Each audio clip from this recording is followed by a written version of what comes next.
What's going on, everybody? Welcome back to another enlightening episode of RSO Empire, featuring worldwide safety. Today, I have a really cool treat for you. I had the opportunity and privilege to sit down with the incredible minds that are Jordan Spencer and Dale Kean. These are the brilliant forces behind Ladder Spike. Now, Jordan and Dale share their insights and their journey behind their latest groundbreaking innovation is the Ladder Spike Evolution Pro, which is it's basically a safety tool and a precaution that puts a lot of distance between you and harm when it comes to uneven ladders and doing certain things. It just basically innovates a ladder and makes it do things that you wouldn't normally do with a regular ladder. And all the while, it secures you in place in a lot of different ways. So we have a really powerful partnership between Ladder Spike and Worldwide Safety. Together, they're combining their expertise and resources to ensure that this is a really global project, a really global product. And the collaboration is a testament that they feel the same about worldwide safety as we do. That's our namesake. So get ready to be inspired and informed as we delve into the interview and the fascinating world and how they created this baby and birthed it into something that we all can be proud of, we all can enjoy, and we all can experience. I had the liberty of seeing the Ladder Spike Evolution Pro in action, and it's really something. Like, this is something that I will definitely do my best to have in my arsenal, wife willing, you know what I mean? But it's going to have a remarkable impact on safety and everyone who touches a ladder, especially a lot of construction workers and, just people in general who like to get their hands dirty and like to, get up and down there. You know what I mean? It has so many different features that can ensure you'll get home at the end of the day. So without further ado, let's jump into the interview. Of course, I'm your host, Jamal, RSOJ, Molly626. It's all the same to me. I am here, your moderator, and I love RSO Empire. So should you. Who do I have here today? My name is Jordan Spencer, CEO and co-founder of Ladder Spike. And my name is Dale Kean. I'm the co-founder and COO of Ladder Spike Inc. Okay. How did you guys come up with Ladder Spike? That story goes a ways back. So the story of Ladder Spike actually began when I was just 4 years old. I vividly remember my grandfather climbing the roof of the garage and building stuff and doing that stuff. And I was only 4 years old holding the ladder. That same experience happened my entire life, from building Christmas lights on the house to building my own cabins. And then when I finished high school, I worked all across North America in the trades, in the oil field and ironworking and just the construction in general. And ladders were always an issue. Ladders have always been an issue. And every job site you go onto, it's the different teachings of how to use it safe. And people just opted to pay for scaffolding and everything. So when I went into the trades, like, I noticed it on a massive scale that people would hold the bottom of the ladder and get paid very well to do so, or they would pay 10 people to go in and build a scaffold when it could have been done with the ladder very simply. So I had this idea, and I guess when COVID happened, I lost my job. So I finally had the time to take initiative, and I built my first cardboard prototype. I didn't know Dale back then, and I just started the company by myself. For the first 6 months, it wasn't even a company. I was just learning what a company was and how to build it. So I ended up meeting Dale, and we became best friends. He's my first investor and full-time business partner. We're 50-50 on the business, and we've been bringing the product to market for 3 years. We've worked with industry for the last 3 years to make sure that our product is the right product for the job and to make sure that it's the right tool for the job. We've worked with North America's largest utilities and telecommunications and construction companies, and just to ensure that our product is good for all their job sites and to fit their need of ladder safety. And one of the coolest things is that most recently, just a couple of months ago, Ladder Spike was awarded Canadian Construction Innovation of the Year. And that was phenomenal. That was one of the biggest achievements that we could have gotten for the last 3 years, and a lot has come from that. And so we're finally bringing the product to market. We finished the development. We got patents on it, and we're bringing it to market for the rest of this year. Yeah, for myself, I was introduced to Jordan, and I saw immediately what he was trying to achieve. I come from the trades myself. I spent most of my time working in manufacturing, but in the maintenance, there's always ladder use in various locations. Some are straightforward, others are pretty iffy, questionable, if you will. And like you said, the ladder training in different regions is explicitly different. There's no straightforward model that everybody follows. So I saw immediately what he was trying to do, and since then, we agreed almost immediately that we wanted to build a product that the industry wanted, and that's what we've been doing. And hence, we have gone through 19 prototypes to get to there because of the constant feedback. And it is the industry itself that has been very valuable to us in building a product that is as versatile as it is. I love it. So, what was it? What was some of the things that you guys saw? Like you said, you went through 19 different prototypes. Mm-hmm. What were some of those challenges before you got to like the motherboard of like For sure. You got to the master one? Like what were some of the, because you obviously have 19 different stories. That's right. Yeah. That's right. Oh my God, they're all so different. Each one was so different. There's nothing that fixes this problem in the entire world. So I went in blind when I built my cardboard prototype in the beginning. 3 years ago, it was just an idea, and it wasn't even a completed idea. So I had to find people to figure out how to make this thing real. Yeah. And we did it. We built a product that we thought was really good in Canada, and we built it for the first year and a half of our company. And then I guess the real pivotal point is when we came down to the States, and we made a great partnership with a utility company, and they told us about their ground terrain and different challenges that they had in the States, and those same challenges were also in Canada, but they weren't at the forefront of our challenges up there. So with the feedback that we got from the US, we completely pivoted our entire product, and that changed everything. After we pivoted our product, we got more sales, more growth in the company. We were able to gain investment for our product and finish the development of the product. So really just staying in contact with our target market and learning from the industry over the 3 years, and just staying in constant communication with them was probably the biggest challenge, and also the biggest success that come from it. Nice. Do you feel like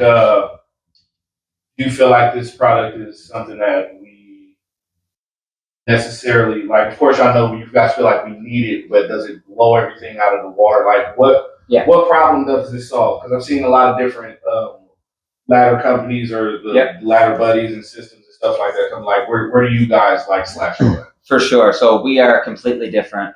We are pioneering a new era of ladder safety technology. Very simply, OSHA in North America says that you need a level and stable ladder while being securely anchored from bottom to top to prevent accidental displacement. I looked at that statement, and there is nothing in the entire globe world to fix that issue. So we took that statement and we built the world's first portable ladder footing system, a system that levels any ladder, that stabilizes any ladder, that anchors any ladder. So we really just we took the problem and we tried for 3 years to make a product that fixes that problem. I love it. And then you guys, what year was it?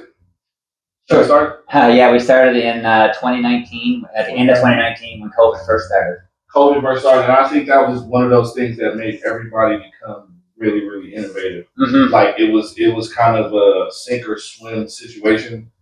A lot of us lost our jobs, or like the certain industry you're in, some of us were like a little afraid to go back to work. So it was kind of a point where you put your mind to work, and as weird as it may seem, you don't want the world to go through the same thing that it just went through. But how grateful are you to come out on this end of your, I would say, your perseverance? You know what I mean? How does that feel to be like, oh, you know what, I was doing something that I thought that I was going to be doing for the foreseeable future, and all of that came to a halt, and now I'm here. Yeah, no, it was a blessing. I pride myself. One of the biggest things that I love to do, just in general, I just love helping people. If I was growing up, I was helping people at the gym. I was helping people. I hold the door for them. It doesn't matter who you are or what you're doing. I just love helping people. So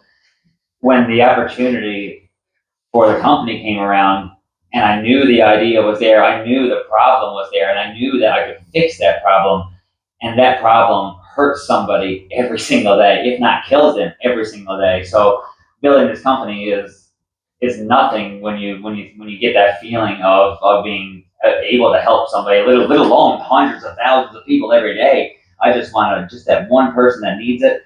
I want to make sure that that person has the right tool for the job when I never, and so many more never. How many units have you got sold so far? We're just in the beginning, so this is the actual, like, this is us commercializing. We're groundbreaking. That's it. This is prototype. This is the real thing. I'm grateful. That's what I was trying to get to. It was like, since we're here and it's come to us, which we use ladders every day. Yep. And like we pride ourselves on keeping people alive here. Mm-hmm. That's one of our main focuses. Yeah. And because a lot of people, like you said, they lose their life. Like there's been times where I had to take a go on my days off and film a reenactment of somebody, losing their life, not because of them not being safety, but there's been times where an act of God is the case, 100%. and it's happened. Yeah. So I think that making sure that everything that we put out as far as a service and a product is like all the way A1. Because I was gonna ask, has there been any instances where you guys have said where your products have saved anyone's life yet? But we're on our way to that. On our way to that, yeah. Yes. Sure. Yeah. I have seen, excuse me, I have seen situations and I've heard of stories, and I think that for the most part, we have a general saying, and that is, if you haven't had a ladder incident yourself, and that could be just like a close call up to an actual injury, if that hasn't happened to you personally, you probably know somebody that has, right? And that's how prevalent it is. Yeah. And like I said, coming from the background, it was like turning a switch on for me when I met Jordan, because I could see exactly what it was he was trying to do. I mean, we both realized that early prototype wasn't the answer, but we both knew that we could make it better. Mm-hmm. And that's what we've been doing. That's lovely. So could you give me a round number for, like, I know you guys said you guys like you have a substantial goal in mind. Would you be able to give me a good, for the next time we speak, give me a good round number for, say, how many, I don't want to call it sales, but how many lives do you feel like you can impact within a year? Oh boy, that is a tough one. And to be honest with you, I would really love to know a number, but it's somewhat intangible. Because unfortunately, when we look at, if we look at ladder injuries in general, there are so many different factors that can cause a ladder injury. But 3 of the top 10 incidences involves a ladder not being secure. So 3 out of the 10, I know that we can eliminate. Right? We can turn that portable ladder basically into a structural ladder, so that the ladder itself doesn't become an issue. What I can't eliminate, and I wish I could, is when, and I've been there myself, where I show up at work and I'm not 100%. Maybe I got something on my mind. Maybe I'm not feeling well, but I think I have to be there because I need to feed my family. There's so many different factors. There's distractions. And those are the things that is very difficult to eliminate.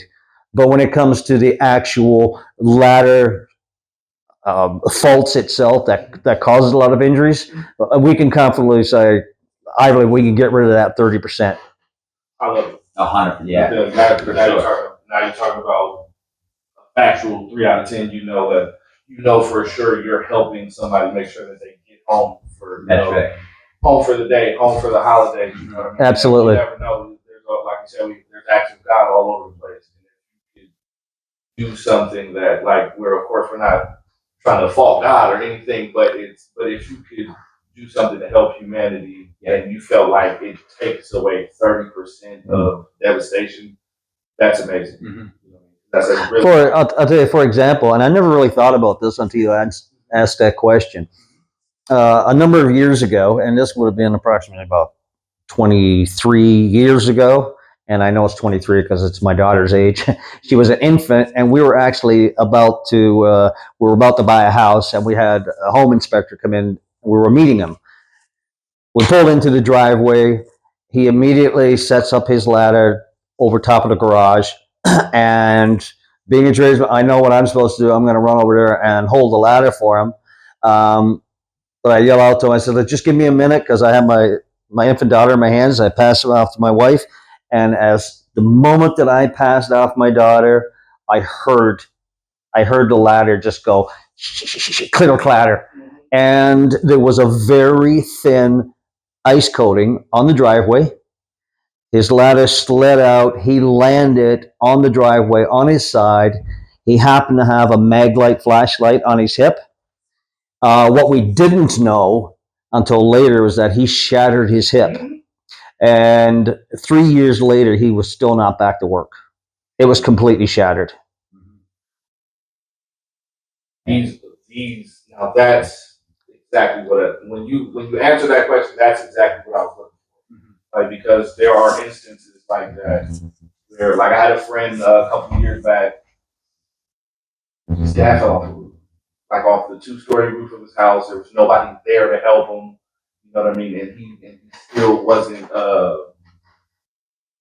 the same after. Of course, now we're talking about a hooking system. You know what I mean? It's a little different, but the product that you have, like the product that you have, and the service that it upholds, is something that we need. That's especially in the construction world and in the everyday world. Like these are you talking about regular dads here. Yeah, like, that's right. Me, myself, I have a 1-year-old daughter and a wife, and it would be terrible for me to be out of commission for a certain period of time. You know what I mean? We all have our bumps and bruises and stuff like that, but for somebody to not be able to provide or take care of their family every day is a big deal. You know what I mean? It is. Especially in this day and age. Like, we don't even have to get into the extras, but for you guys to make sure that you're securing that for men and women across America, across the world, you know what I mean? Of course, this is worldwide safety. And that was one of the things that I kind of actually had to adhere to when I first got here. I was a bit younger, and my mind wasn't sharpened to recognize that the badge that we wear, it isn't just a company where we come and get paid and we do what we're good at. We do what we love. But at the end of the day, because we're doing our jobs to the fullest, we're making sure that somebody else's future is secure. 100%. So I really appreciate you guys. This is a legacy invention right here. Like because another thing, for a long time, me being a young kid growing up in the '90s, and you always worry about money. I mean, that's a generation, that's a world thing, generational thing. But seeing how it affects people's lives negatively and positively, I never got to worry. I never had to worry about inventing something or the generations behind me or the people that come through me, and all the people that my grandmother and grandfather created, which is my family. You know what I mean? Never, if you're not taught to look at that broad spectrum, you will never see it. You know what I mean? And when I say that, I mean this will be something that gets evolved over the years, and it's because you guys started it here that your I believe 100% something like this will easily take care of your family for the rest of your lives. Oh, I hope so. Well, Many more. Well, That's yeah, what I'm saying. but I see it there. the secondary point you just made about Because of what it is that we actually welcome and we hope that other companies are going to follow the innovation, and we want them to make a better product, Yeah. a better product, more features built in. I mean, if they don't do it, we will. But what the point is that we want to make the industry safer. Yeah. Right. I'll be honest with you. I know too many people who've had, like devastating injuries. And I have been fortunate. I've had a number of close calls in my years, but I've never had an injury coming off a ladder, and I'm very thankful for that. But there are people that get seriously hurt, right? And a lot of times it can be training. It can be you can layer on whatever you want to try to protect somebody. But if the individual, as I was saying, it just shows up and they're not in the right frame of mind, maybe. I mean, how do you secure against that? Yeah. Right. You come in the morning and I can see that you're, like maybe you're a little off, and I say, hey Jamal, you doing okay today? Yeah. I just got to make a phone call or something happened last night. I'm fine. And at what point do I stop saying, hey Jamal, I have to take your word for it. But if that led to an injury, am I going to beat myself up because I didn't go far enough? Does someone get to beat Jamel up for not saying, hey, I didn't sleep well last night, or whatever the case is? That's a gray line. So what we can do is take the controls in place to make a better product, to make it as safe as we can in a mechanical way for the end user. Yeah, right now there's nothing for the end user in the world to make their job easier. It's making it harder for them, and they're unsafe. They feel unsafe when they're working. So if we give those workers a better opportunity, a better chance to work safer, happier, and gain more experience from their work, not just holding the bottom of the ladder, not just doing that, they can actually gain work experience and do that, and we can provide them value, and it's so much more than just a safety product.